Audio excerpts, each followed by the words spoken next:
Today, I actually have a dope dad on to share with you guys. What's up, Yarrow? How you doing today? Hello, hello. Thank you for joining me on your Sunday. Do you have any fancy plans? I know most dads just want to chill, maybe even have some peace and quiet to themselves. So tell me what your day's looking like so far for this Sunday. I'm an Might do this. easy I'm an easy to please dad. The grandmas are coming over. Um there's a new barbecue place in town, so it'll be all about the brisket and the Ooh, tri-tip. We're gonna sit around poolside, chop it up, hang out, let the kids frolic. And the thing about today is it's such a busy day that a lot of the places I would like to go, I'm not trying to contend with that traffic, those parking issues, those occupancy issues, those wait times. So oh, I like to cut against the grain. I'd rather celebrate Father's Day on the non-Father's Day or just post up on Father's Day. So we're just going yeah. to hang out, take it easy, enjoy the weather, eat some good food. Oh, that's the best. I think a little bit of that barbecue, just staying at home and relaxing because you're right, going out to restaurants is going to be chaotic. I think Mother's Day, I want to say sadly Father's Day is probably not as poppin' as Mother's Day.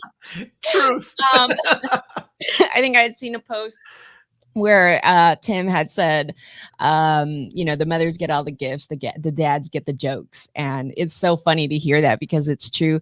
I am a daddy's girl, so shout out to my dad. Happy Father's Day. He is one of my biggest fans, and he supports everything that I do in the plant medicine community, and so I love that. Tell me a little bit about your background. Maybe let's start with I always like to ask a little bit about what your fitness looks like. I'm huge into fitness. So anything like that for you to mentally prepare yourself for the day on a daily basis? Yeah, well, if I had known this was going to be the lead off question, I would have started training for a marathon about 45 days ago. Um, when I was dating my wife, I was in the gym all the time, and I think over the last 18 years, I've had sort of a very simplified approach. If I could look down and I could see something past my stomach and the stomach wasn't protruding such that one couldn't see below it, as long as there was some mint on my breath, as long as the debit card cleared, I'm like, hey man, I'm doing the dad thing. I'm winning. I'm still being a guy. But I will say over the last 6 or 7 years, being not so young and more than a little bit older than you, fitness now has become, unfortunately or fortunately, more of like just I have no choice now, because if I Yes. don't, I pay a price. Whereas before, it might have been more about trying to look good or position myself as more desirable. Now it's about just living longer and being functional. And so a lot of my fitness now falls into the category of, well, if I have to do it anyway, how can I make that fun and not feel like I'm doing something because I'm supposed to? And so the dog has kept me fit, and making sure that we walk the dog, and the kids with the mountain bikes and trying to pop on over to the park real quick and take a spin. And Yeah. so those kinds of things, when Lily was playing soft pitch, I'm out on the front lawn with a glove in my hand. When Sage Yeah. was playing soccer, I was making sure the ball didn't hit my head as I was pretending to be goalie, also on the back lawn. And so a lot of the activeness in my life now has really been more like either a participating as a father, Father's Day, good Yep. follow through with the theme there, or having to just take care of myself. And so my doctor told me about a year ago, or I'm sorry, about 6, 7 years ago, like, hey, I don't really care how you get your exercise in, but you better get it in. And then recently diagnosed with high cholesterol. So some dietary changes, whereas like Yes. brisket is my love language. And I've never met a calorie that didn't want to, I'm terp curious. I'm calorie curious. I always want to figure out what's going on that plate, and, or the palate. And so the only way to offset that is, we got the Stairmaster in the living room, and we got the Ooh, weights in the backyard. And sometimes that's so those good. those sometimes get more dust than they do Coat use. hangers. But I always have believed that if I had to go someplace to work out, if I had to like pack a gym bag and look for a membership card, that was probably not going to be as effective as just being able to step outside. And so my morning routine now, because of age, now includes stretching, which before I was always like, okay, get some weights in, get a little pump to the bicep, as small as it may be. And now I'm like, okay, how do we loosen up the body on a daily basis without just jumping out of bed and trying to slam it into fifth gear? And so that's been a bigger part of my fitness. That, as well as that just paying attention to diet, right? And not so just crucial. all you can eat brisket, but like still enjoy. Don't be afraid of don't be afraid of the red meat. No, I am definitely not afraid of the red meat. And Good. but portion control, and then just quality over quantity. Yes. Today's world, I think we really need to look at organic products, getting as natural as possible, wild products as well, and just like you said, making sure the quality is there, because there's so many fake products out there. I mean, fake terps out there. There's fake chicken out there. So it's so crucial that we take time to really like focus on what we're putting into our bodies. What we eat, what we smoke is technically what we are. And so I love the fact that you tapped in on a couple of things. It is about longevity now that we're at this age. Our metabolism is a lot slower. We process things differently. There's hormonal deals, especially for women. I had the back-to-back kids, 3 and 5, which I think we talked about this offline, but your kids are same age, right? Yeah, they're a couple of years apart. Okay, yeah, that back to back. At first, it's great and fun, and then it gets a little chaotic. There's a season where they're like hate each other, but right now it's great. But it's a constant go go go, and sometimes I'm catching myself eating like their snacks or their leftovers to not waste it. The number of times I ate those bunny crackers or those dried cranberries or those little baby carrot sticks just because that was in front of me. Right. You don't even realize. And then you're like, shit, I haven't actually had an actual nutritional meal. And so, blood work is so important, getting those to make sure your markers are right. Right now I'm reading a book from Dr. Gabrielle Leon, and it's specifically on muscle health, because people are always constantly, or today's doctors are trained naturally to focus on cholesterol and obesity and just like weight gain, and those like very bare minimum. Yeah. Parameters are very bare minimum, and they don't look at actual muscle health. And so they don't ever look at the ratio of how people can incorporate that. Instead, it's like, don't eat red meat, go on this like keto diet, where when you get older, the more fat we eat, it's harder for us to really digest, especially as women. So all these different things are coming into factor, from hormones to our metabolism to our movement, like the type of even workouts we're doing, where I used to do like a lot of HIIT workouts, low weight, high rep, just to get it toned. And now my body wasn't responding to that. So now it's changing to where I have to actually put in more weight to build my muscles, because our muscles are more resistant to actually growing the older you get. It's fucking crazy. I'm like, oh, lovely. This is what what we get to look forward to when people are like, oh, I'm definitely feeling it in my body or in my bones. In the morning, I always sound like popcorn coming down the stairs. I'm like, I don't know why I'm popping so much, but from my toes to my knees to my ankles. So, right now it is a big deal for me, and cannabis has always been part of my life. It's like a pre-workout for me. I did it when I did bodybuilding. I competed for a very short period of time. It was like for 2 years, bodybuilding, bikini lane. And that was part of my pre-workout. Although I want to say, it's funny, because being in the banking industry and in the fitness industry, I never have been so open with cannabis like I am in the cannabis space. And so I think that's why cannabis holds a very dear place in my heart, because it's allowed me to really truly be who I am.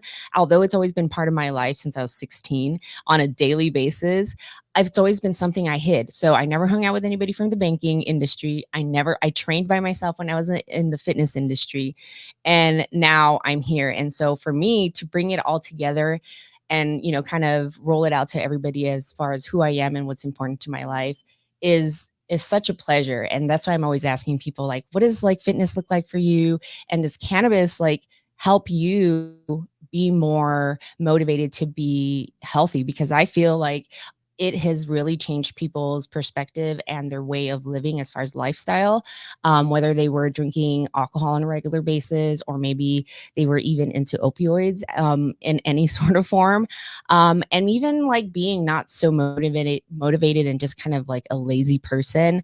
I feel there's some people that have turned into or towards cannabis to motivate them, to energize them, because technically our bodies can receive it, and it enhances, to me, it enhances who you are.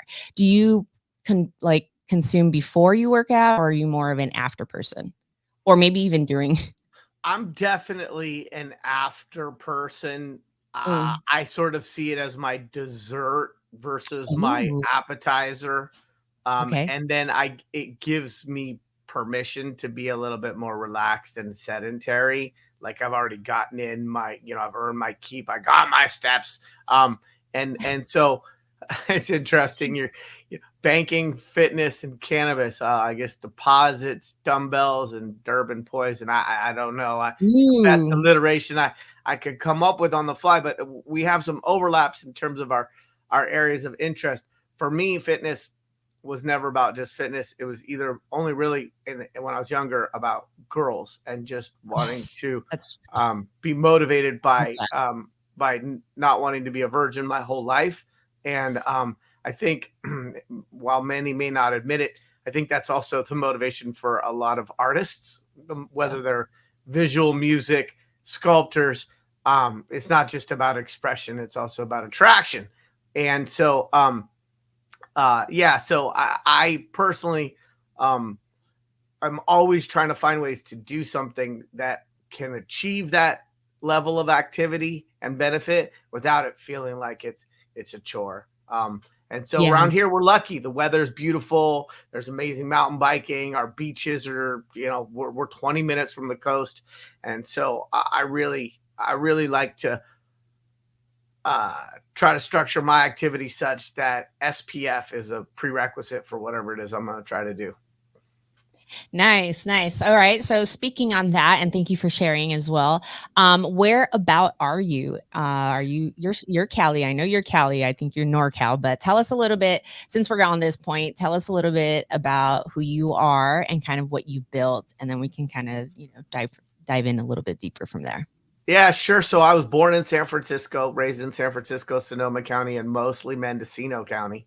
Um, Born to parents who were very much counterculture hippies, born 2 blocks off of Haight Street at a home birth with a midwife, and named after a medicinal herb. I mean, flower. I mean, both. And so I grew up in a counterculture environment, running around in diapers and communes, and everything was tie-dyed. And and we were I very much feel like a product of my era. And so I remember Do that. the daycare I went to was like, the name of the daycare was longer than any name of any daycare ever should be. What was it? It was Oh, what you remember it? 29th Street Community Feminist Daycare Center. And so it was, I think, really an era of like, throw out the playbook, try something new across the board. And so I grew up in the city, and my mom was an operator, or a cultivator, as we say. And so from a very early age, cannabis was present. But also from a very, very early age, I was aware that cannabis wasn't just something that was used or enjoyed by the adults, but it also had an economic benefit. And it also was a part of why there were portions of our life that were secretive. And so I learned in groups, out groups, who's in the Fokker family circle of trust, who's not, what to say, what not to say. Yep. And I remember trimming for my mom when I was 11 years old. Wow. And so the family farm. And I can tell you that trimming cannabis for my mom at that age, and money I earned, made a paper route seem like backwards momentum. And I was uh, quickly aware of the economic opportunities in the legacy industry and what that could provide. We weren't rich. My parents were overly educated, but I would say underly compensated. and, and I grew up in a neighborhood in San Francisco that was not affluent. And so I understood, I think, not as much the plant medicine aspect as a kid, but the fact that that this industry was supporting not just us, but many of our friends, my parents' peers. I went to a lot of properties where there was an area surrounded by tall bamboo that the kids were told not to go to. Yeah. Yeah. I hear about the gorilla growing. And I'm like, what's gorilla growing? And so you know, you learn it's such a, you know, I've always lived in California, but SoCal's culture is so different than So NorCal. different. And, you know, it's so funny when people are like, Cali, you know, is all the same. And I'm like, there's different parts. It's just a different, you know, what you guys have done or what they as a community have done up there. I've had a couple farmers come on. It's so much education that needs to be put out there as far as what you guys have gone through, what you guys have built, you know, all the fundings for the small community fire stations and all those little Small schools, bake sales, yeah, fundraisers, harvest parties. That's right. yes. It's like totally the tribe vibe that people down here, you know, like We would want to have, we but would it's such a GoFundMe and struggle. Kickstarter before those things even existed. That's Yeah. exactly true. So Yeah. we currently live in Sonoma County, and while I grew up in Yes. San Francisco, I moved to Sonoma County after high school. My mom had moved out of San Francisco. We live in Sebastopol, which is a small little town, 20 minutes from the coast. Okay. It's absolutely gorgeous. I mean, we live in arguably what I like to remind people is the birthplace of modern agriculture, where Luther Burbank, who was motivated by the Irish potato famine, went on to innovate many different cultivars and species and varieties of vegetables, you know, plants we can eat. And now the breadbasket of the country is the Central Valley. But, you know, if you go to Crane Canyon Road, that's where the Crane family came up with the Crane melon. And Mm. so this history of ag in this area, starting with prunes and then plums and then apples and then grapes and cannabis along the way. Um, you know, we're in an area where you can't drive more than a quarter mile without looking around and realizing this place was destined to be where really great things are grown. Yeah, and it's sad because I know there's a lot of propaganda and, you know, politics around how you guys can access water and you guys are as farmers up there, you guys are affected by so many different little things and it almost makes you guys, you know, work harder for your things that are on your own land, which is fucking crazy to me, but hey, you know, I guess they're working through things there. Tell me a little bit about your background, particularly in cannabis. Obviously, you said that you went to Montessori, which I personally send my kids to a Montessori school. Actually, just one of them right now because the other one stays with me for right now. But I love the fact that they aren't traditional as far as what they teach. They're very about, you know, just teaching you life skills. Their chore board as far as what they do, as far as how they learn is basic skills of like kitchen, cooking, gardening. And I love that. Did you do that all the way through high school? And is that what kind of molded you in seeing cannabis kind of as a regular herb and a plant that can either feed you or provide medicinal benefits to somebody? No, my parents were both teachers, and Oh, starting in the 6th grade, I was in some accelerated programs for kids that were good in certain areas or actually extraordinary relative to their peers. And then starting in sort of middle junior high, a lot of my uh, school was art based, which was different. And so I went to a school of the arts, a performing arts high school in San Francisco. You had to audition to get in. There were 4 different divisions: theater, dance, you know, painting, sculpture, the visual arts. And so a lot of what I did was really focused on that. My PE credits were taken over by ballroom dancing and learning how to fence versus just running around a track. So mine was much more art based. My kids went to Waldorf schools around here for a while. We have the largest concentration of Waldorf education in the world, outside of, I think, Germany, here in Sonoma County. Fun little fact. But both my parents were educators, and so my dad's still a math teacher and still thinks everybody needs to be really good at math, and doesn't necessarily think that some of the changes in teaching over time have been positive. So he's a bit more of a traditional teacher. But yeah, we love it around here. And really, I have like 3 chapters in my vocational life.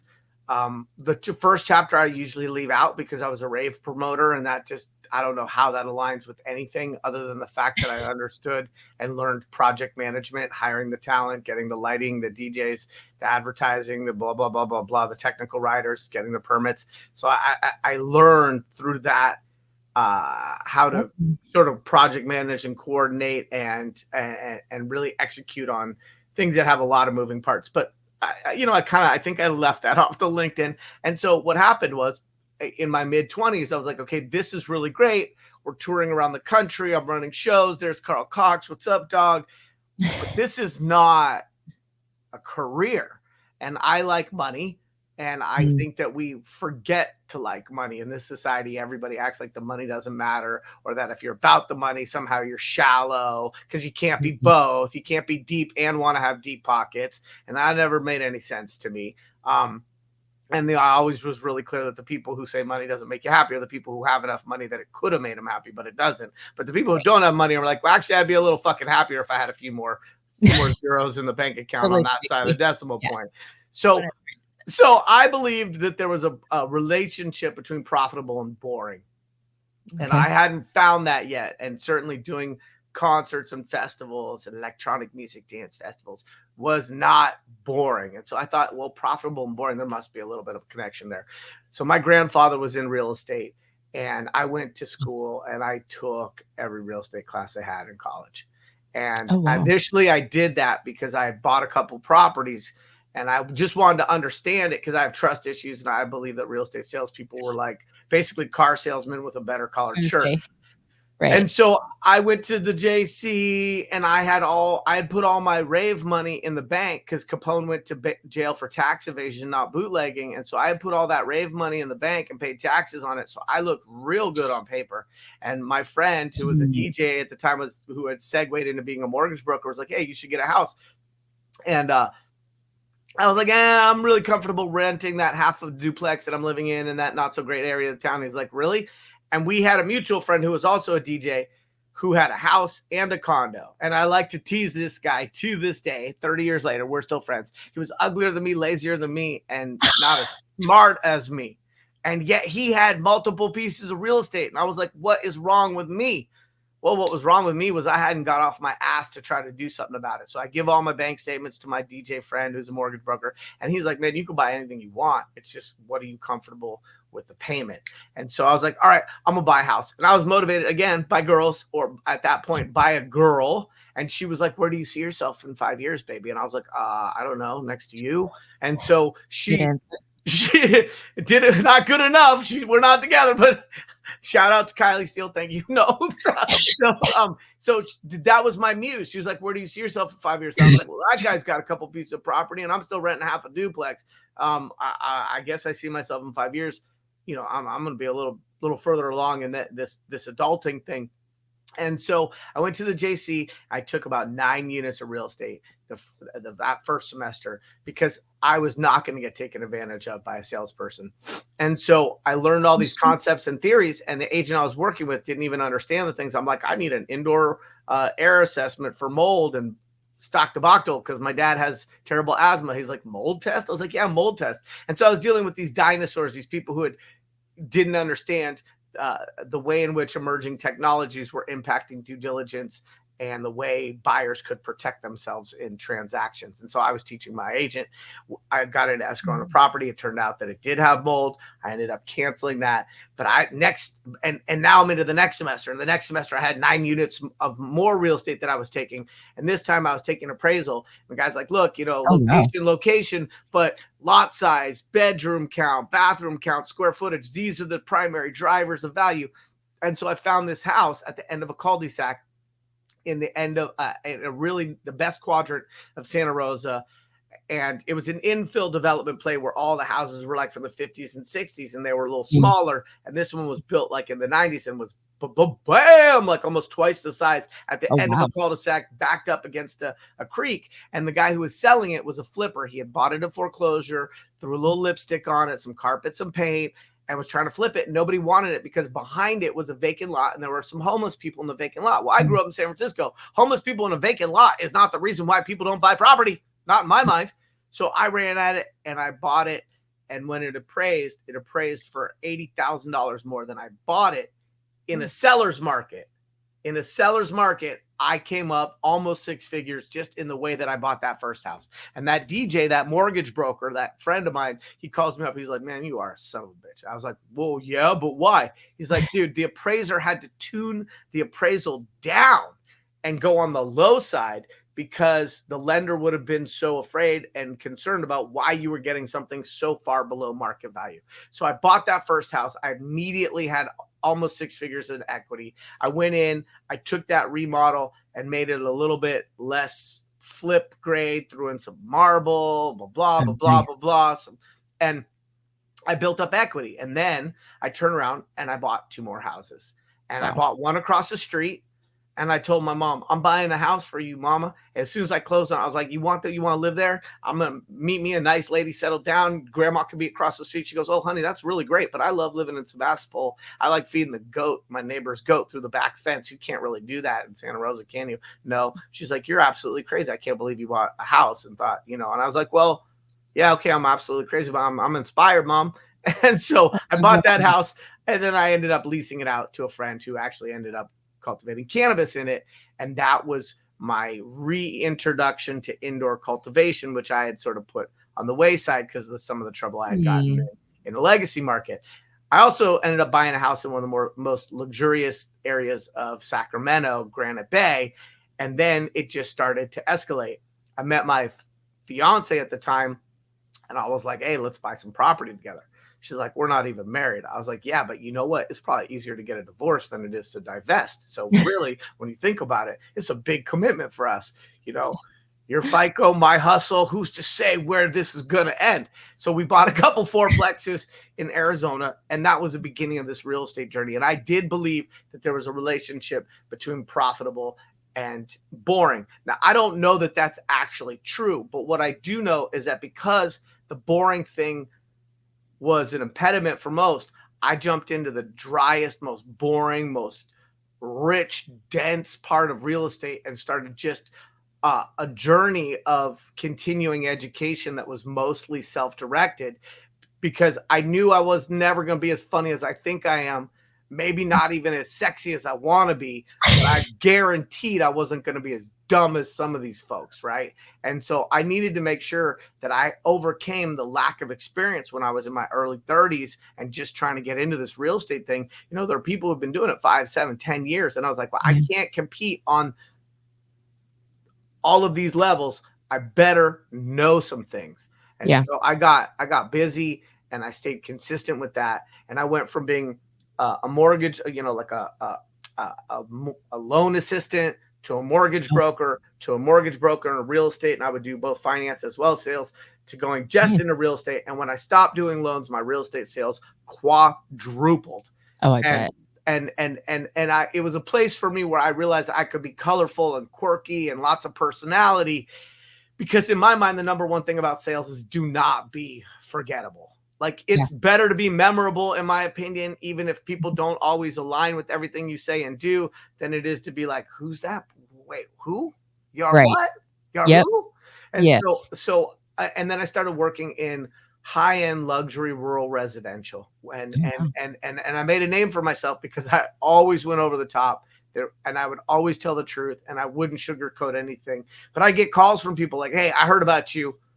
I'm in Sonoma County today. I need to see these 4 pieces of property, and I'm wheels up at 5:30. Make it happen." And so it was like, and I would just show up at work, and who knew where the day was going to go. I remember once I showed property to Carol Baskin. Now, that is not the most famous person I've ever showed property to, but it was one of these things where I was like, "So tell me a little bit about your verification of funds," and, blah, blah, blah. It's like, well, I own an animal preserve in Florida. I was like, "Oh, okay." Now, this is, 15, 20 years before the Tiger King, but it's very, very exciting. You never know who's going to come through the wine country. We get a lot of stars. But what I learned, what was great about real estate, was what I had learned in legacy cannabis, which is keep your fucking mouth shut and don't talk about people's business. And that translated really well into luxury real estate, where I was dealing with people who were very high net worth, and they didn't want a real estate professional that was going to flex about working with them to try to get the next client, right? And so I just kept my mouth shut and my phone on, and that turned into a career. Now, simultaneous to that, we bought a bunch of real estate, and then we had this subprime meltdown, and all of a sudden everybody had these loans that were not sustainable on properties that were not going up in value, and the entire industry got a gut punch in 2006, 2007. And I had this tenant in a property I owned growing some cannabis. And I was like, "Wait, what? It's, wait, you could put the scripts up for real?" Because when I did it, like, it wasn't anything like that. And so I started growing some cannabis in some of that properties we owned in order to cash flow and hold that real estate. And a lot of the tradespeople who were really good in construction and real estate were also equally as underemployed during this period of time. And so you got a good deal on your buddy, the electrician, you got a good deal on this. And next thing I know, I built out, grow room after grow room after grow room, mostly on real estate that we owned, primarily to help us to maintain and hold on to that real estate, but also because the rules were changing. I thoroughly enjoyed cannabis. I don't like to pay for anybody's anything if I can do something better for less. And when I realized that you could have reasonable remuneration for the cost and effort of creating medicine at that point under a medical paradigm, it was on. And so I always wanted to push the envelope in terms of technology and advancement in controlled environment agriculture, as we call it today. Back then, some of my friends would trick out their vehicles. I would rather trick out my grow rooms. I was like, "Oh yeah, you're rolling on 22s, but I've got the systolic hospital grade pumps from the meter doser that I bought from Australia, and ain't nobody got that in their room yet." And so, and in California, our goal was to always try to produce the highest biomass per square foot, because our real estate, our holding costs were super expensive. And what I also didn't like and I thought about it through that rave promoter lens, is like, if I went to a rave and somebody skimped on the lighting and the sound and the lasers and their production value was low, but it was still a $20 or $25 ticket price, I would judge those rave promoters for being too selfish, not providing enough value in their ticket price, either with the lineup and the talent or the production value. And so when I went into creating grow rooms, I thought about them in the sort of similar lens of production value. I was like, how am I going to have the best environment, the least likely to get contaminants and pests, the most environmental controls, the most efficiency? And I don't want to be one of these guys who's burning down a barn because I hired my Joe Blow friend who was 3 Coors Lights in when he started running the electrical wire. So I did everything to code, and I did everything the way I was supposed to. And I'm a little bit of, I would say, like a cannabis Boy Scout, because I really do deal from the top of the deck. I had the little state issued card with the hologram on it. I had all the scripts up. I gave away a lot of medicine because I talking about the 99 license for the 99 plants. So that was up in Mendocino and Humboldt. They had that. For us. Yep. We had it down here. For us in Sonoma County, our regs were 30 plants or 10 by 10 per recommendation, whichever was less. Right. And so then I went to the health department. As soon as San Francisco had one of the cards with the little I got one of those. I had one of those. And then as soon as Sonoma County had it, I had one of those. And the health department had one of those. And I've always, for the most part, tried to live by ask for permission, not forgiveness.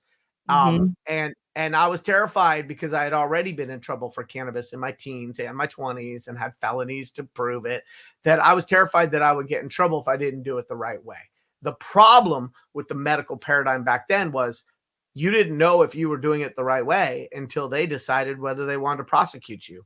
And if they Yep. wanted to prosecute you, you didn't have a legal system where they had to prove you guilty. You actually had a legal system where you had to prove yourself innocent. And so you watch these shows Beyond a Reasonable Doubt. No, under Prop 215 SB 420, Yep. medical marijuana operator, if you were scrutinized, you had to prove that you were doing it the right way. And if you couldn't, you were guilty, not they had to prove you guilty. And so in Sonoma County, they pioneered the plea bargain in Sonoma County in the 1970s to increase their conviction rate, giving people lesser convictions with a higher conviction rate because it was a political tool. And so in Sonoma County during that period of time, it was basically like Pirates of the Caribbean, state sanctioned pirates, a lot of smash and grab, a lot of things disappearing on the way to the evidence locker. Don't be offended. This is truth. We can look this up, y'all. And it was a scary time to be a cultivator because unlike distribution, cultivation, you're stuck. You are stuck in one place. You are a cooked goose if somebody figures out where you're doing, what you're doing, and who you're doing it with. And so being covert, being cloaked, being odor free, and also just not having any neighbors not like you. So I learned very quickly to like you see these dispensary permits now where they're like, oh, we're going to be community involved. We're going to do this. We're going to do that. Well, if back then, if you were an indoor cultivator in a slightly urban environment, or at least where it was medium density, if you didn't have a community involvement plan, if you weren't ingratiating yourself with your neighbors, the chances that at one point, maybe you were trimming in a room that didn't have the right charcoal filters on, had nothing to do with the grow room, wind changes, the chances that you were going to be 100% covert from all your neighbors was very, very low. And so as a strategy for life, both for protection as well as just sort of elevating our context, being good neighbors, being friendly neighbors, being net positives to wherever I was living or where we were operating was built in to our business in a way that was, I think, much more pronounced than people who now are like, whatever, I got a permit, you can kiss my grits. But we now we have these SOS and Save Our Neighborhoods and these neighborhood opposition plans in this county, with sort of throwback reefer madness hysteria. In that era, we didn't have that, but we needed to make sure that nothing like that ever occurred for us. And so I just went out of my way to try to be embedded with my neighbors and valuable and helpful to them. And you see that the further north you go, like once you go past Sonoma County, Mendocino, Humboldt, everybody's like that with their neighbors, no matter whether their neighbors are in the business or not in the business. Yes. And so there's this interesting sort of benefit, I think, that we got as communities because we wanted to keep ourselves and our cohort safe. And the only way to do that was to try to stay on as many people's good side as possible. Right. Yeah, that makes sense. I see if you watch enough mobster movies, they show how to keep them nice and close. I love that you shared all of that. It seems like you have been through quite a bit. I can't go back to all of it, but I did want to touch on a couple of things. You did say that you have previously been locked up yourself. Can you kind of touch a little bit around that and kind of tell us a little bit of your story of kind of like what rolled you up? I mean, it's juicy, so we didn't want to skip over that part. Yeah. So, I mean, so I've never gotten in trouble for anything but cannabis, but I've gotten in trouble for cannabis in my teens, my 20s, and my 40s. Wow. And, one of the things that struck me and why I reached out and wanted to participate in the content that you've been making is not just because we're judges, not just because I see you banging the drum and amplifying things in a really methodical, thoughtful way on social, but it was because I actually saw one of your interviews and was touched by the interview. And I was like, damn, y'all got me there. Like I needed to reach for a Kleenex because you took a walk down memory lane with somebody for an experience that was not pleasant, and you coaxed out of them a story that really, really touched me. And so for me, I've never gotten in trouble for anything but cannabis, but I've gotten in trouble for cannabis for a while. And in the beginning, you know, it was like having some, and then it was having too much, and then it was having too much that was bagged up into bags would lead them to believe that even though it was too much, it was a destined to go to a lot of different people. And then it was, you know, this idea that cannabis use is really no different than other drugs. And so we should just wrap it under the Narcotics Anonymous model. And anybody who uses, creates, distributes cannabis has to be an addict, should feel bad about themselves, and should feel guilty that they're putting something in their body that makes or changes the way they feel, because we're going to victim shame and teach people that if they want to change the way they feel, it's because they don't have adequate tools to process the feelings they have. And so I ended up, you know, not Oh, following through with probation, making it worse for myself as a young guy, ended up spending my 21st birthday in jail because I had violated probation, didn't want to spend 60 to 90 days in that place smelling other people's flatulence, ended up going to like a residential treatment center with a bunch of meth cooks who didn't have all their teeth. And I was looking at all the differences and I was like, is this really where this like young hippie kid is supposed to be?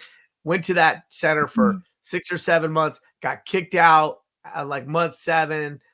They gave me a felony for getting kicked out. So once you're in the system, anything you do that's a violation of that system can trigger something that's really, really bad, even though that event might not have been that bad. Like to get a felony for getting kicked out of treatment, as a 9-month treatment center after 7 months when you're 21 mm, years old, like those things just don't go away. right. And when you violated your a probation or those conditional terms, it also means that expungement isn't available if you violated either. So you'll hear a lot of people talk about expungement clinics, and I'm like, man, that's like kissing. That's first base. That is nothing. That gets us nowhere, with all due Okay. respect. Yeah. It's a good start. It's better than a kick in the teeth, but it is not a happy ending. And so I started getting in trouble for cannabis. And because of that, for many years, I had to, you know, be very squeaky clean when I was throwing events. You can't be in the shadows and the spotlight at the same time. And so I had to just Yeah. be very, very squeaky clean. I mean, there were times when I had a probation officer and I'm like, they're like, what's your job? I'm like, I'm a rave promoter. And they're like, what? I'm like, hey, nothing to hide. Why don't you come through? Look at my books, whatever you need to do. I don't care. Yeah. But this is my life and this is what I'm choosing to do. And if I'm not breaking the law, don't give me shit. And Yeah. so the last time I got in trouble for cannabis was back in 2009 or 2010. And Okay. again, dotting I's, crossing T's. We had our mutual benefit not for profit. We had our, you know, our collective. We had multiple locations. We had all the appropriate recommendations or prescriptions. We had the correct amount to cover our stem count and our canopy, which is the way those guidelines were written at that time. And we were paying our electricity bills in cashier's checks. And I had a full-time staff. We had hundreds of lights. We had a few locations, full-time staff, a few, and they were going around getting cashier's checks to pay cashiers to pay the electricity bills. And so I went to the civil attorney and I was like, hey, that's a lot of extra work. What about a bank account? I got the EIN. I got the whole, I did all that stuff you said. So this Right. guy walked me down to a bank, introduced me to the vice president of the bank. I sat across the table from the bank. I shook the guy's hand because that's how I was taught you do business. And I told him exactly what I was doing. We are a Cultivation Collective. The name of our collective is THC, and in parentheses, the higher calling. And I didn't hide behind any opaque terms like wellness center or anything like that. Shook his hand and I started depositing money in the bank. And unbeknownst to that civil attorney who had recently segued out of like family law and being a divorce attorney into cannabis law, heads up, vet your attorneys, get a great one. I didn't. Unbeknownst to him, that bank had a retired sheriff who was a full-time bank employee whose job included flagging cash accounts in the Emerald Triangle. So we started putting in pretty decent sized bags. We purposely did not structure our deposits. And the bank called the cops, and the cops arrested 13 people. Wow. And they did a whole task force and they came to our house early in the morning. My son was all of 30 days old, and my wife was in bed with my little second bambino, and they banged down all of our doors. They banged down everybody else's doors at the same time. They took everything. Everything. I mean, this is like chutes and ladders. They took everything Oh, I from believe from it. from jewelry to money to, I mean, just the whole night. They took vehicles, they froze all the accounts, they froze all the real estate commissions. I had commissions in the six figures that were sitting in a bank because I was ready to have my next boy and just post up and chill and, you know, Yeah. well, bathe him in Burt's Bees and just poke the little pudgy boy. And they just took it all. I mean, those real estate commissions, I didn't get back for like 5 years. So they arrested 13 people. They arrested my friends, my best friend. They took his kids to Child Protective Services, not because they needed to, but because that was part of the process and the experience that they wanted for defendants. He was living on a property that we owned, our family owned, that there was a barn where we were growing cannabis, and the barn was locked with fob keys and passcodes and metal doors, and the cannabis was there. And they took the kid to Child Protective Services, even though there was no cannabis in the house and there was no way a kid could have gotten to that cannabis. And even though my friend's father, who was posted up at another one of our grow sites and in his 60s at that point, was there and could have watched the child, so there was immediate family nearby. Nope. They took the kids and they come on a Friday, and that way the kids are stuck in this CPS for the weekend. So we spent the next 48 hours just triaging to get the children back. And they went through, and even though it was cannabis, you know, they cut through fabric and furniture as if maybe we had diamonds or cocaine or something very high value that was very small to store. I'm like, look, you guys, we store our weed in duffel bags. That's how we do it here in NorCal. Yeah. Right. And so it's not in the sofa. It's not in the sofa. You're looking for the wrong fucking thing. Please don't cut. I had this really nice massage chair that was like purple suede. No, some Yahoo had to put his knife through the middle of it because, you know, everybody stores weed in a massage chair. And so they did all that. And I went from having a really, really comfortable collective and a very, very comfortable real estate business to having nothing and facing over 100 counts. And my attorney chose, he said, I'm not even going to total up what your exposure is because you're not going to be able to sleep at night. And I think it was like 27 years or something like that. But you know, at that point, he was just like, he's like, I'm not totaling anything because you're just going to be a mess. And so my whole life came crashing down at a point when it was supposed to be at its best, right? I just had this second healthy baby. We had our girl, our boy, our, you know, wife, a couple dogs, you know, the things that I had always wanted in my life and that I'd worked to manifest. And so for the next 5 years, we fought a cannabis case in criminal court for 5 years. And there were 13 defendants, and you know, they within 48 hours they were texting people, we trade information for felonies. And in the course of that 5 years, early on, they said, you know, you were the leader. I said, yep. And they said, well, we'll give you 4 years. Wow. And I said, you know what?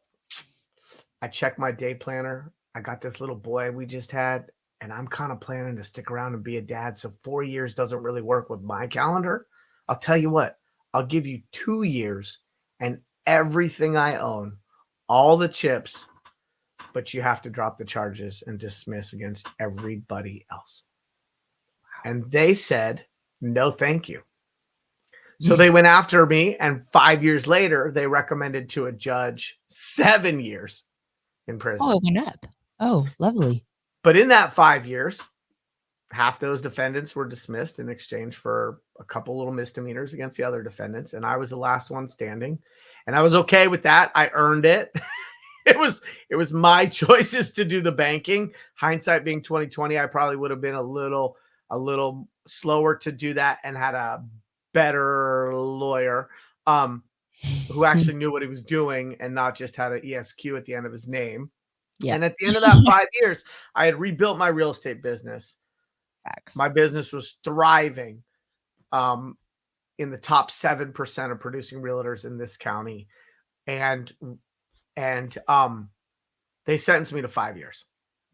And that was not a fun day.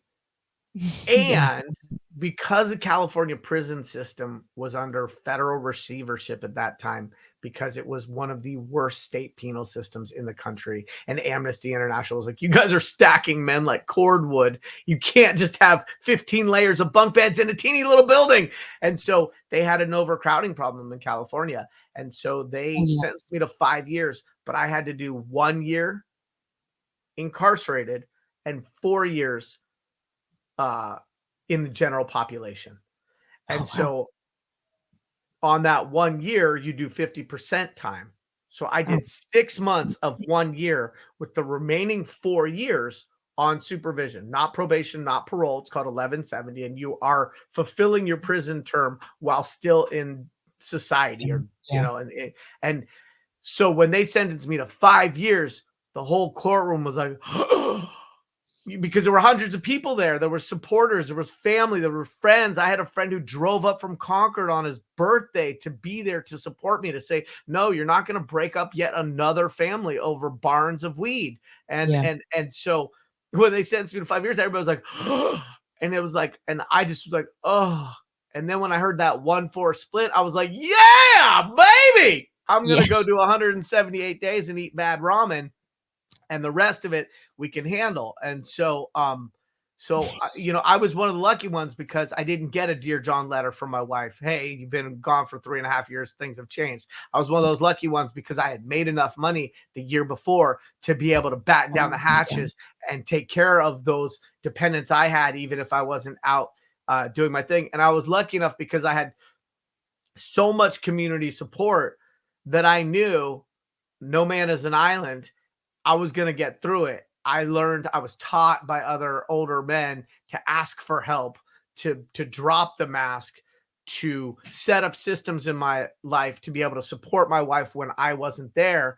And I was smiling when they took the picture of me for my little laminated card, because I was like, man, that could have been way worse. And then my context was, if Nelson Mandela could do 27 years and come out and be president, I can go and do 6 months and come out and do whatever I want. And so I used that time in a way that was deeply intentional. I wrote letters for men, to judges, to wives, to girlfriends, to family members. I asked for nothing. I went to every single class. I did everything except for AA, NA, and Spanish Bible study. I got down with the New Testament. I sang hymns I never even heard. I was like, fuck it, man. This is barbershop quartet. What else do I got to do? I took all the vocational training classes in there. Then I taught a vocational training class because I didn't like the way the lady was teaching it. She's like, well, I was like, it was a vocational training class. I was trying to tell people how to get their paper up legitimately. Then they had a gardening program at the jail. And, you know, allegedly I like gardening. So I started getting involved in that. Allegedly, and by the end, I was like, hey, you know, I'm noticing the way some things run around here. I have an idea about how this could run better. And the sergeant was like, Kubrin, just write a memo.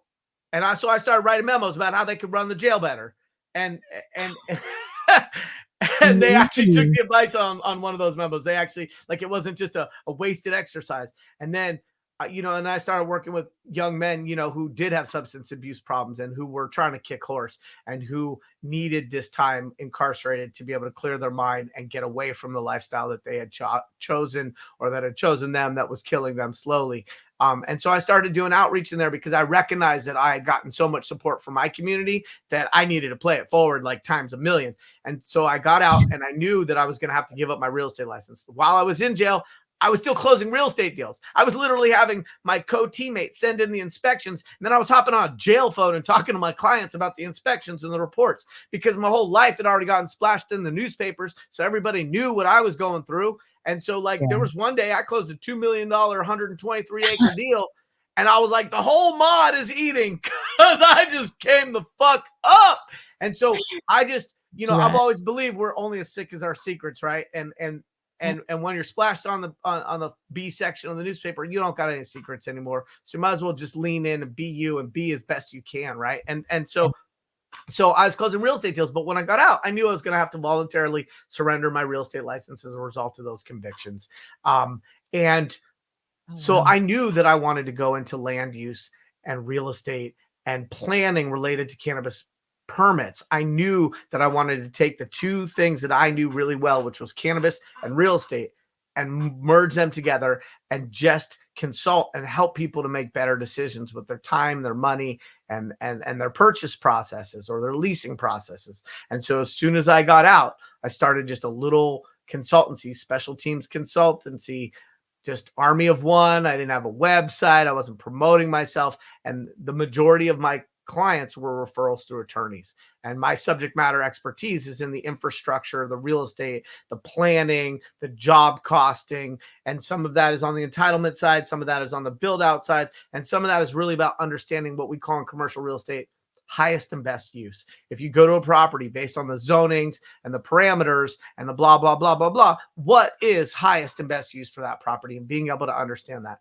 And so I started consulting, and the rest is history. Got into social equity policy because I was a verified social equity applicant in San Francisco and now also in Sonoma County. And I just knew I needed to make sure that I played it forward, that the next generation of cannabis entrepreneur would not have the same banking experience that I had. And that if they're going to give us permits, make sure they give us permits that protect us from cops and robbers.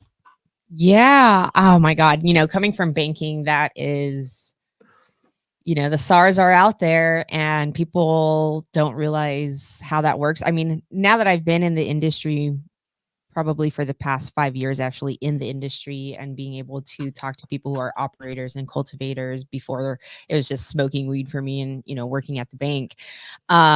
I just don't realize like how limited they are as far as what they can do with their business, as far as growing it and expanding it, because of the cash-based deals. And it's really sad, just how that all turns out. But, a good attorney. And I think there's banks out there now that know how to structure it. I think they're smaller. I hear credit unions are a little bit more flexible. So when Yeah, I tips got me into up. the regulated space, right? Because all of this Yeah. happened for us in 14 and 15. We finally faced the music, and then all of a sudden Proposition 64 passed. Adult use Mm. was legal in California. And on literally the eve of the end of prohibition, I had to go eat some ramen and hang out with some guys I didn't know in some bunks that were pretty dense in some areas I wasn't happy with, and I didn't get to love on my babies for a second. And so as soon as I got out, I paid attention to all the banking options that were offered to the industry. And I would make a beeline for these people, and I would ask them tough questions, and I would call out the ones that were suspect. And in 2017, I met a guy at an ICBC in San Francisco, and he was offering banking solutions. And I immediately beelined for his booth, because I just don't want people to take advantage of the industry by offering them half-baked solutions that may or may not protect for a price premium. And so I make a beeline for this guy, and he goes, well, I was a former federal prosecutor and FBI agent. I said, sir, like, you didn't need to tell me that. I could smell that on you from across the room. But his banking solutions actually checked out.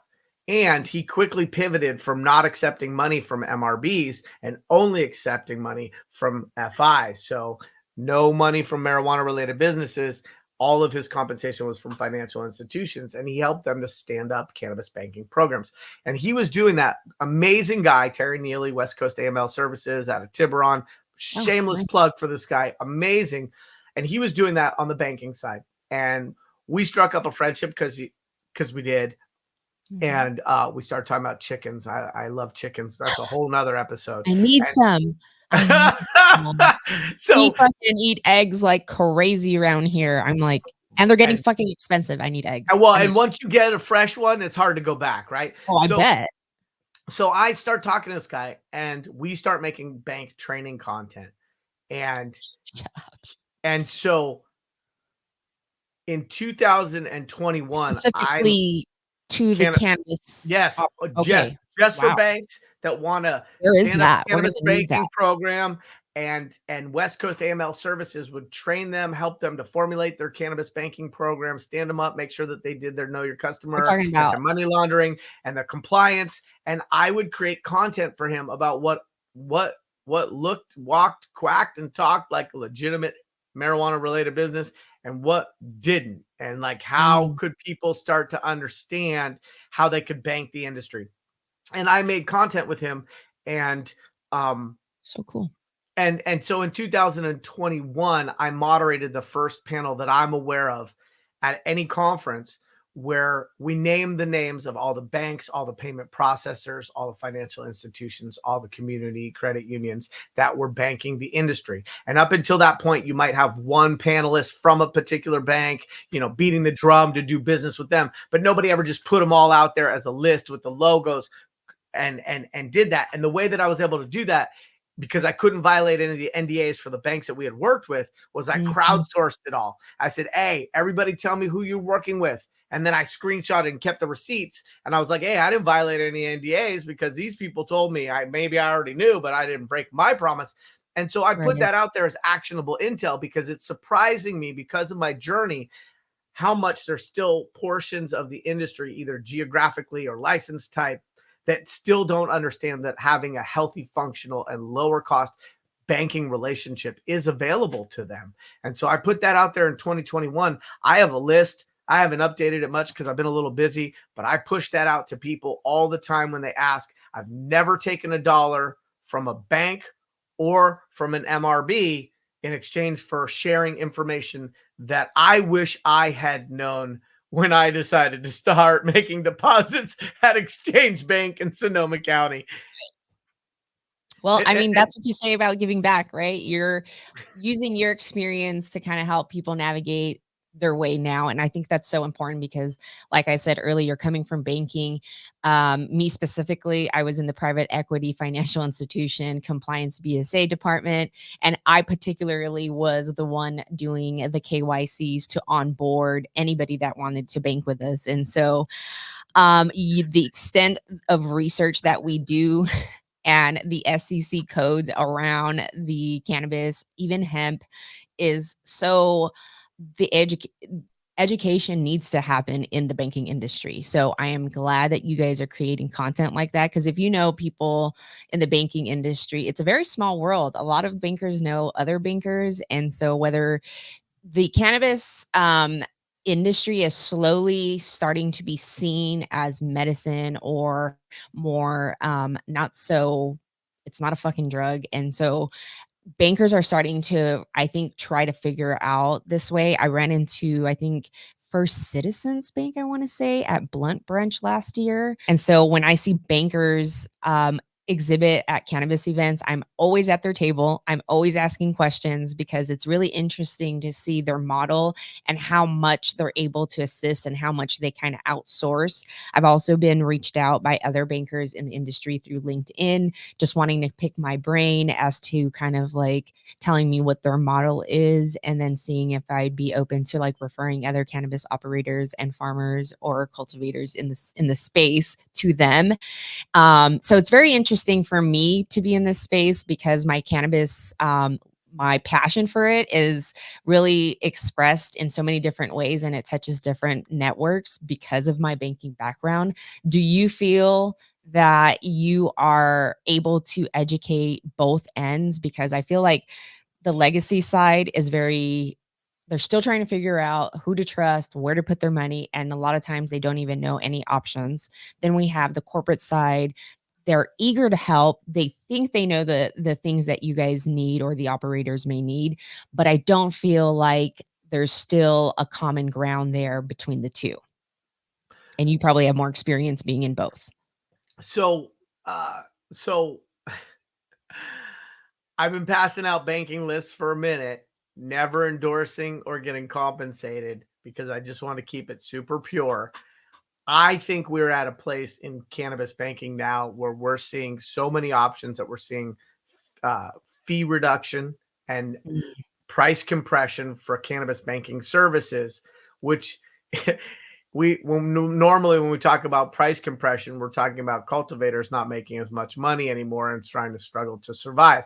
But as we see this industry mature, I'm also seeing price compression in ancillary third-party services such as banking. And so it surprises me because of the focus that I've had that people still think it's a hard code to crack. I'm laughing because you're KYC to the KC, but I think for the viewers, we should explain that KYC is know your customer, which is part of the compliance requirements for Bank Secrecy Act or BSA officers and anti-money laundering specialists at banks to make sure that they are transacting and complying with the requirements to maintain either their charter or their standing, and to be able to continue to be a financial institution that doesn't have any problems. And so I remember parachuting into the corporate headquarters of a $62 billion financial institution that was thinking about getting into the cannabis space. They subsequently did get into the cannabis space.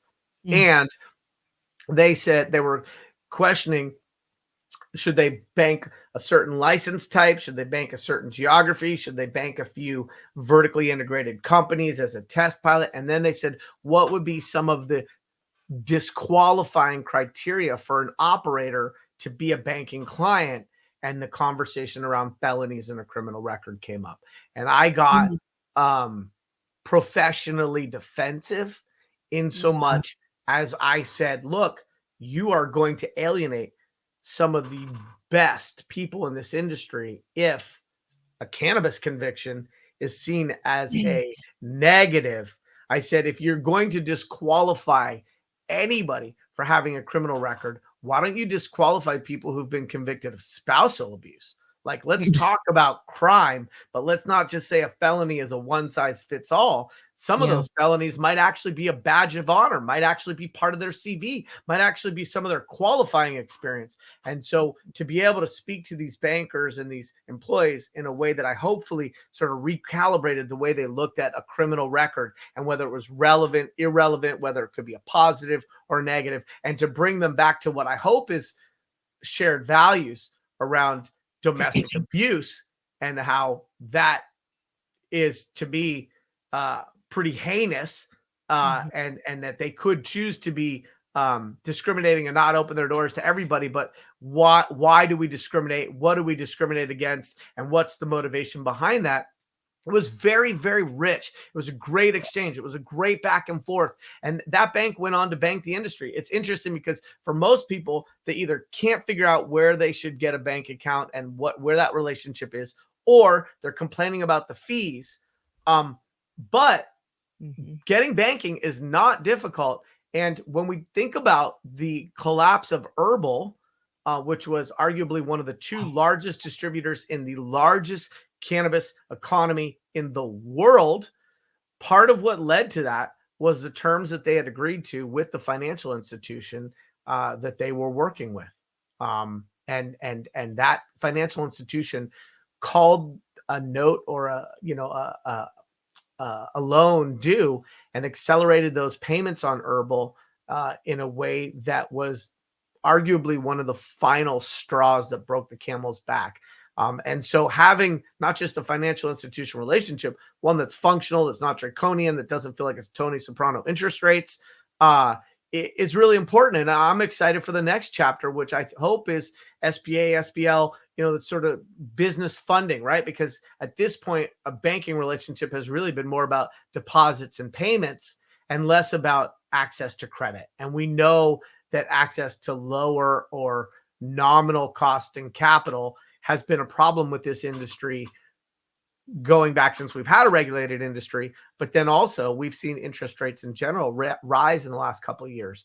And so that doesn't help cannabis operators to access funds at rates that are sustainable. Wow, that was a lot to pack in there. I mean, my coffee is kicking in. I could probably pick your brain all day about the banking side of things and how it all relates, because I'm on the back end. Obviously, I haven't touched any actual, like I've never had to onboard a cannabis brand.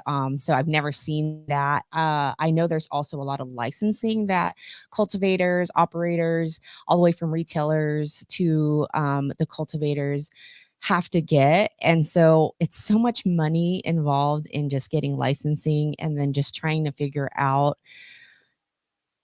like where to put their money, like you said, the banking side of things on top of functioning as a farmer and making sure that everything is done right as far as what they're producing. there is so many different variables that these brand owners have to deal with. And so when people say like, oh, the cannabis industry is so hot and so popping to be in, it's like, I don't think a lot of people realize like how hard it is. Maybe now they do, but my heart goes out to so many brand owners. Like when I say I'm in this space, I'm like, as a podcaster, I don't deal with licensing. I don't deal with any of the state DCC or any of that. And so just knowing the backstory is so important to have people like I think you to be able to, spit that information to either side and have somebody to lean on.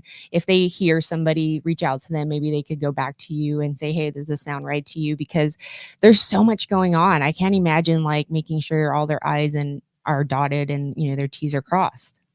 I went on to be the subcommittee chair for the safe banking subcommittee for NCIA for social Nice. equity only. And the social equity part is kind of near and dear to my heart, even though I think some people may not think I look like social equity. When you grow up in the wrong neighborhoods and you go to the wrong schools and you get in the right trouble, you qualify.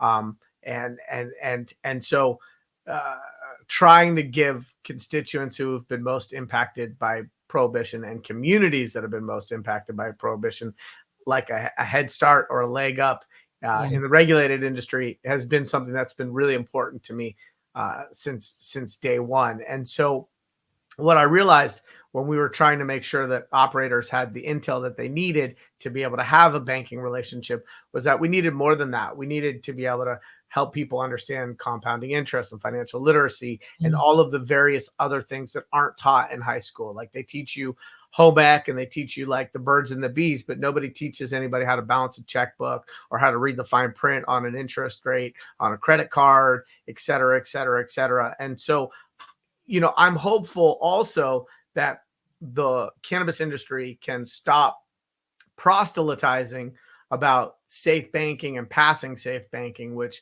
hasn't passed. And it always comes up and people get really excited and they talk about all the changes it's going to create for the industry.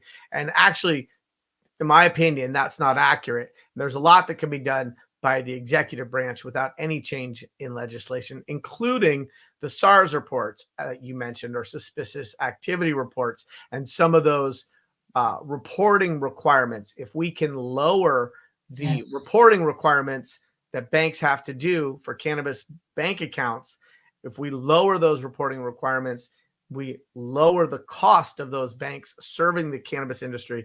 Those banks can therefore lower their fees to the cannabis industry. And none of that takes safe banking to be passed in order for that to happen. And so it's been interesting to me. We're so much further along. We're not yet at the place where we can get access to capital at a conventional business rate. And everybody's gaga over safe banking. Like they think it's just massive silver bullet. And there's so much that can be done without passing any laws that I don't understand. It's almost like there's this tunnel vision on this one piece of legislation. So I ended up changing the name of my subcommittee away from safe banking. It's like, I don't want my subcommittee to be named for a single act of legislation that still hasn't even passed yet. Yeah. Yeah. That means I'm close from what I've seen. I just left the banking industry like officially last year. And so yeah, that's very interesting. That's really there's a lot of work that still needs to be done on both ends as far as education. And I think you are a great person for that. So I appreciate you sharing all of that. I mean, we touched on so many different things today, from fitness to agriculture, education, to your experience being locked up or going through all of that and the experience with your family, because that's not easy. It is traumatic, especially for your wife to have just had pop the babies. And just going through that, I've been through a raid myself, and it's not fun experiencing that. Until now, I still remember it like yesterday. So, getting your couches ripped up, that is something that nobody wants to experience. So sorry for your couch, RIP.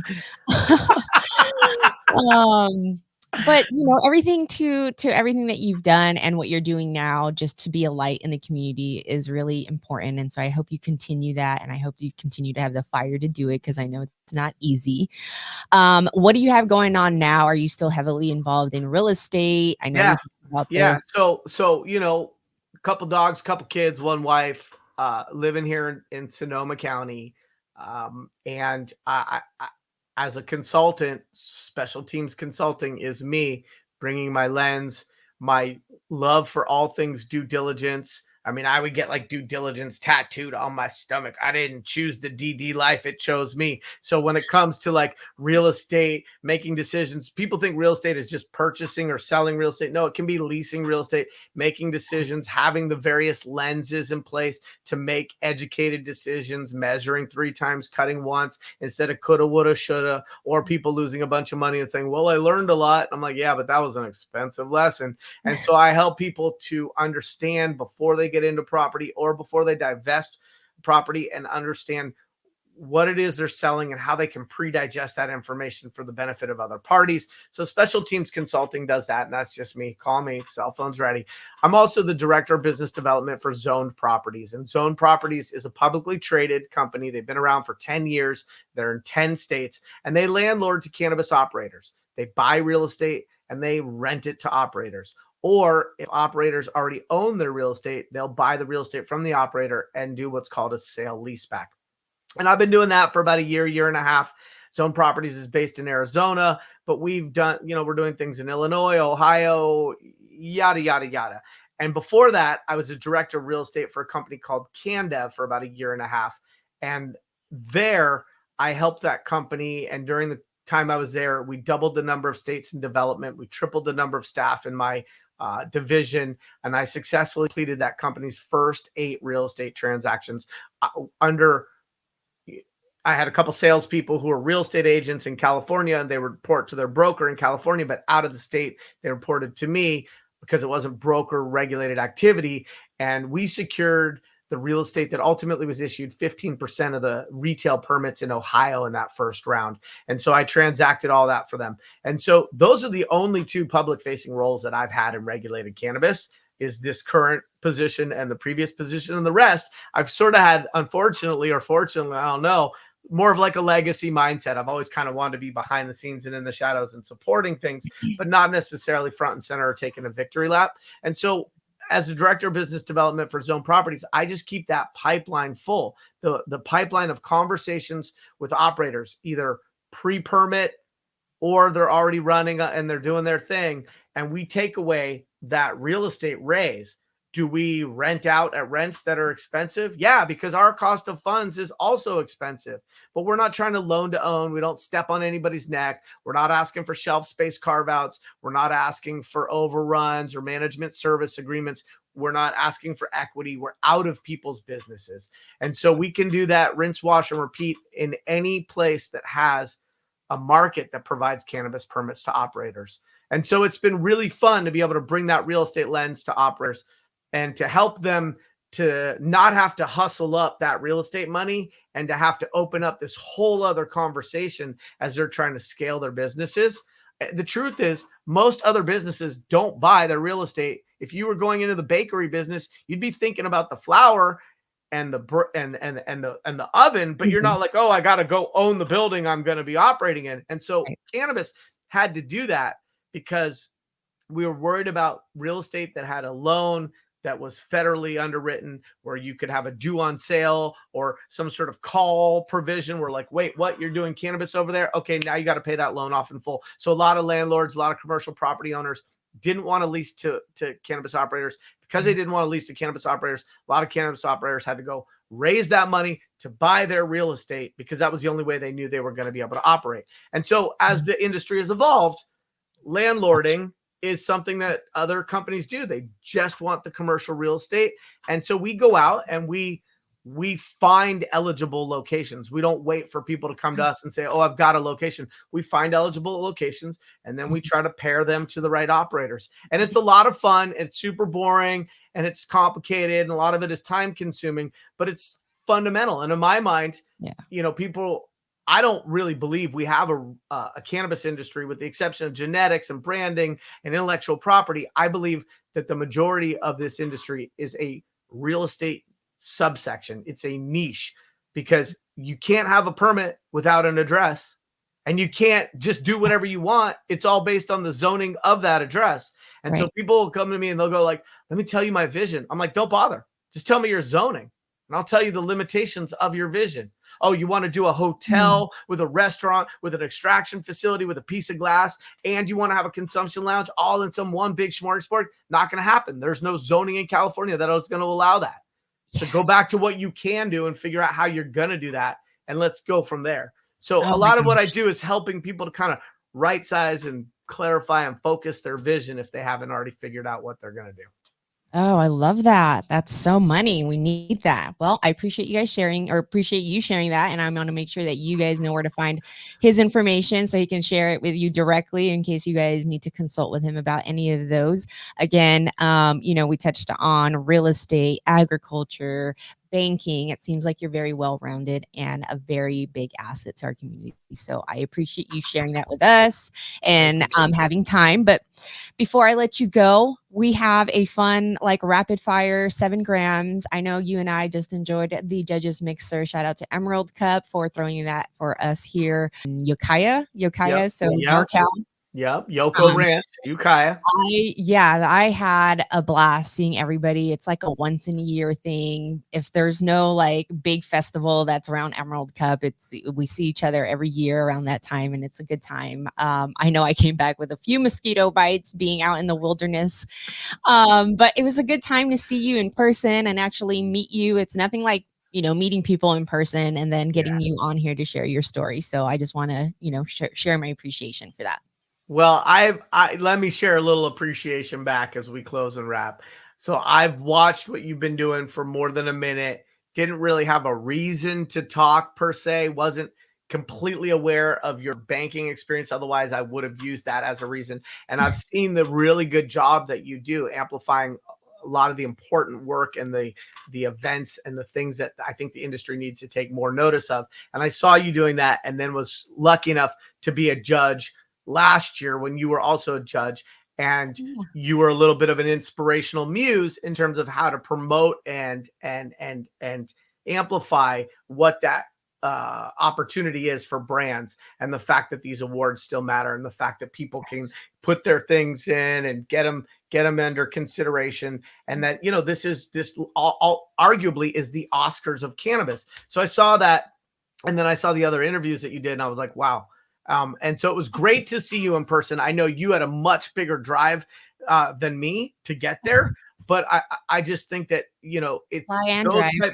fly and drive, right? You slept, but those events are so, I think, important, and I think it's not an overreach to say we are both incredibly fortunate to have been chosen by the Emerald Cup and by the Blakes to be able to bring our cannabis experience and to be able to crown winners in product categories, and that confidence that a consumer or a patient can have in knowing that a product has been third party validated by somebody who had no interest in it and was only speaking their truth and thoroughly thought it stood head and shoulders above the competition, I think is really great as we normalize buying weed products.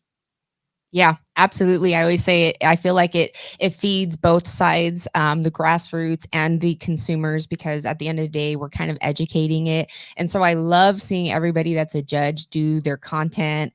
There's a few edible judges that really did well this year as far as diving into every entry and showing every entry. I have a recap video coming out soon. I did put up a YouTube video of a couple entries. I think we had 2 hash holes that I showed. So make sure you guys go check that out.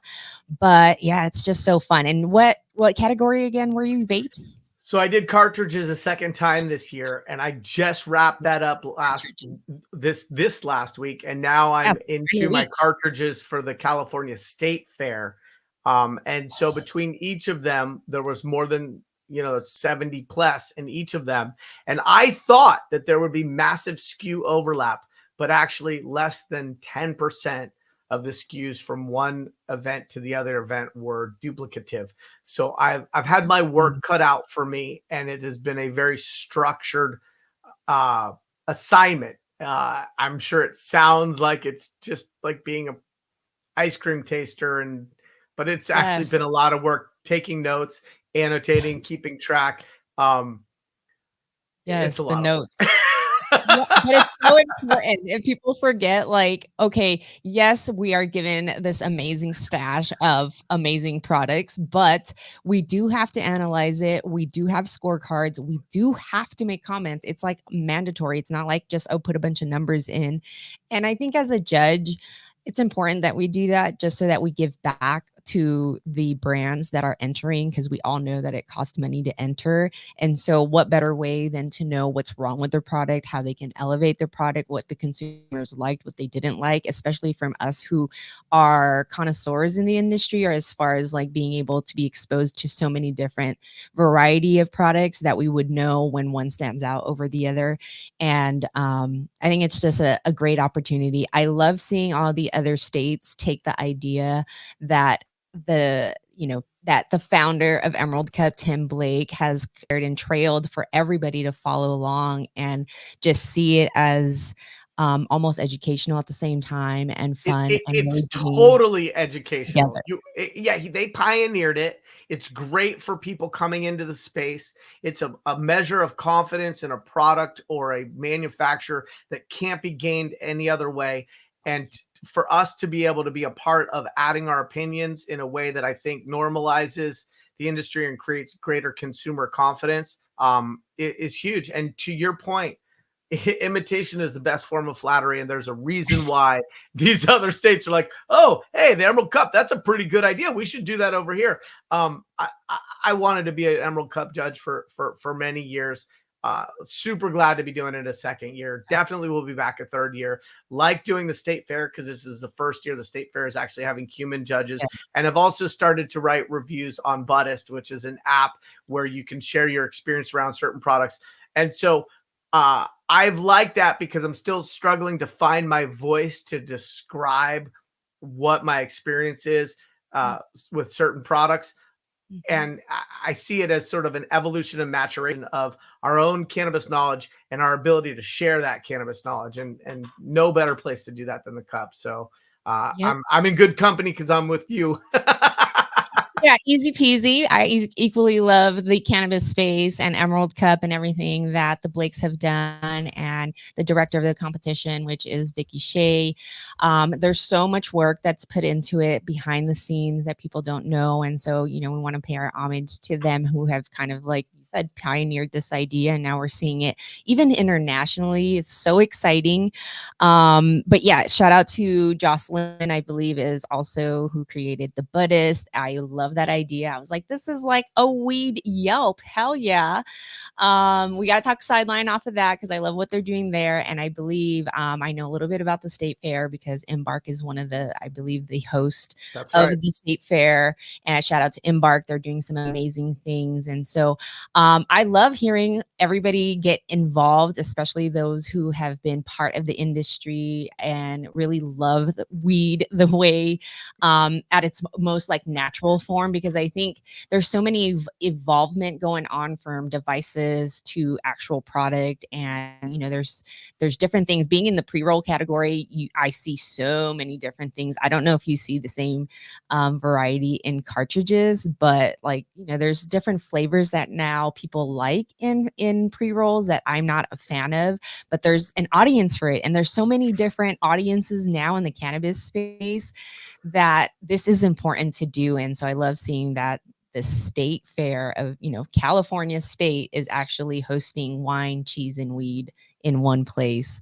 And, you can't ask for anything better than that. So I hope it's like 2 weeks worth. So I believe we should be there as well.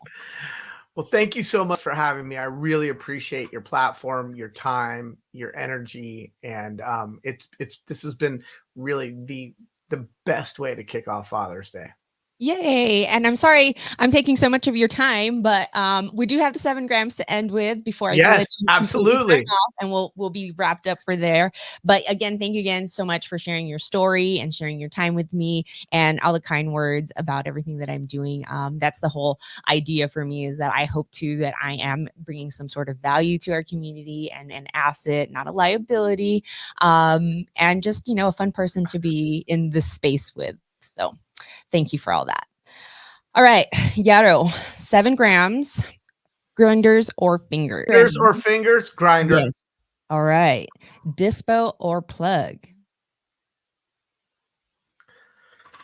You won't believe, I can't wait to recap That's a tough one. How many people stop on this one? Like, I can't wait. It's gonna be great. I'm kind of a neither, in so much as I don't pay for cannabis. I have You're your own paid plug. to paid to be here, and I am thoroughly committed to consuming regulated products. Okay. Not because I have any judgment against the legacy industry or those that may have a foot in both, but merely because the moment we had laboratory testing and the ability to make sure that things were safe for my body, I don't ever want to go back to putting things in my body that are not laboratory tested. So when you say dispo or plug, my plug is the dispos.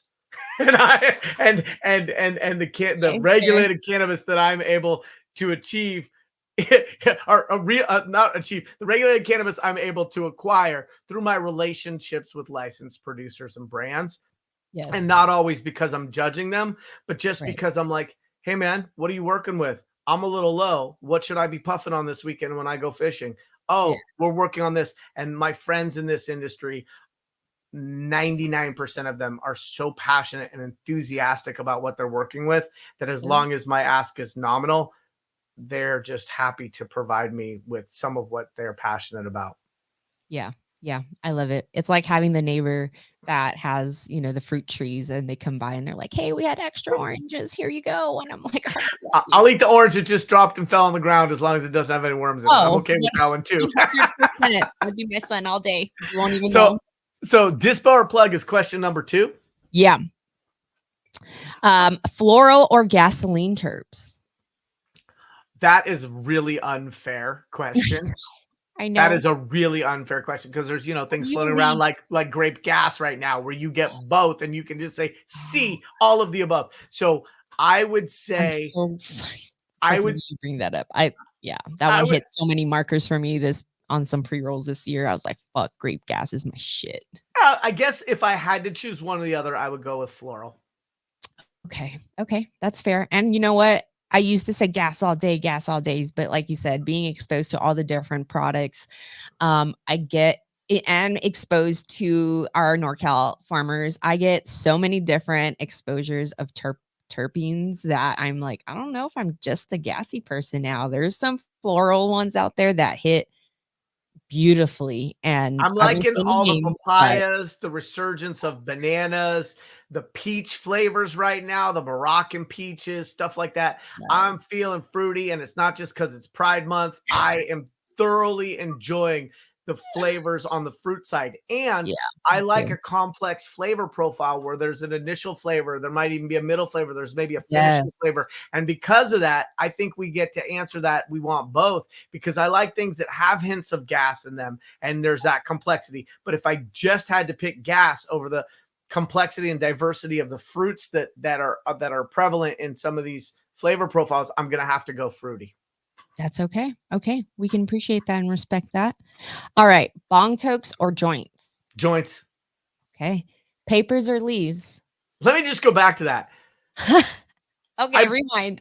I had a really cool glass bong once and I broke it and I was really sad. Oh, I because bet. it was glass and I had a moment and the next bong I had a friend make it for me and weld it out of stainless steel so that it would never break. Those are, and then I had it fit in the freezer so I could put it in the freezer and the metal would be like super cold. The thing I don't like about bongs is, for me, it's not the ritual that I prefer. I don't like the changing of the water. I like the act of rolling a joint more than packing a bong. I like the transportability.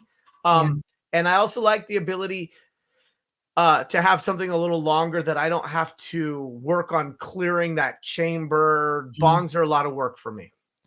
Yeah. They're less stinky though. So as a mom, I do my bong tokes, but I will fuck with some joints. You're right about that. Especially since I got my nice raw kit from our little judges kit. All right. So to that note, papers or leaves when you do roll up? Papers. Are you a never will take a tobacco like a spliff or a blunt, or will you? No, I very much enjoy a tobacco wrapper. I don't smoke tobacco, but for a tobacco wrapper, and I find that the Same. earthy, chocolatey, leathery, oaky complexity of a tobacco wrapper paired with a very fruity cannabis flower Mm. creates a complexity and a counterbalance that I thoroughly enjoy. That reminds me, like back in the day when we had the opposite going on, when we would use like a grape swisher or a peach swisher to Right, have get the fruit out of the acidity. wrapper instead of out of the Yeah, we're like, okay, this works for us. Now it's a little different. We're like, okay, the inside needs to matter a little bit more than the outside. All right, live resin or rosin. Ooh, that is like a Biggie, Tupac, East Coast, West Coast, like, it's all hip It's hop, big right? right So, now. that's Yeah. it. I'm I learning mean, about this. I would say right now, if I had to answer, it would be rosin. Okay. Yeah. Yeah.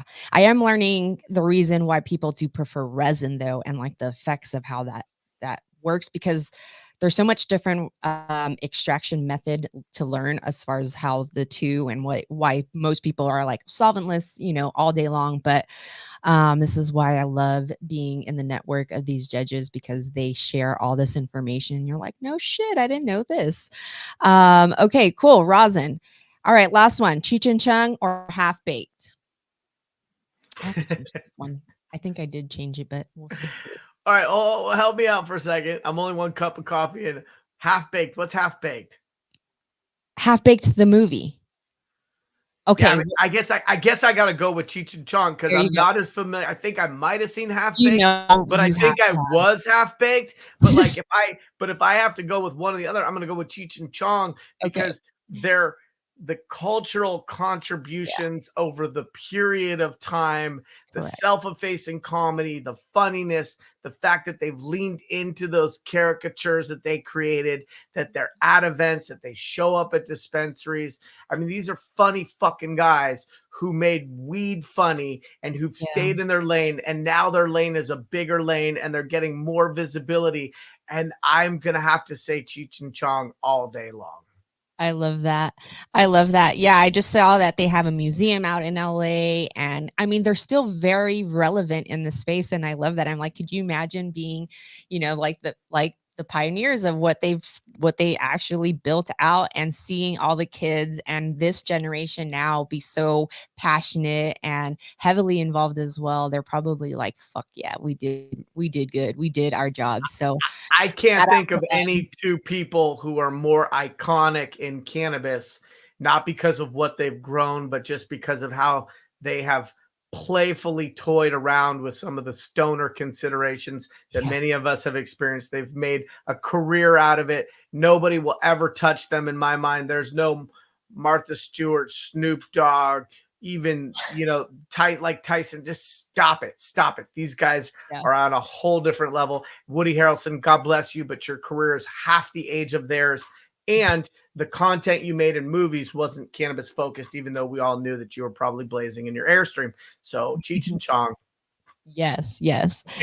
Um, all right. Well, that's going to be a wrap for us. Thank you for going through our 7 grams with me and spending time with me on your Father's Day. I know we've been here for quite some time, so I'll let you bounce. But before we do, can you go ahead and just let everybody know where we can find you? Yeah, I mean, I never came up with any witty handles. So on Instagram, I'm Yarrow Kubrin, YARROWKUBRIN. On LinkedIn, I'm Yarrow Lee Kubrin. I think on Twitter, I'm Yarrow Kubrin. That's just my government name.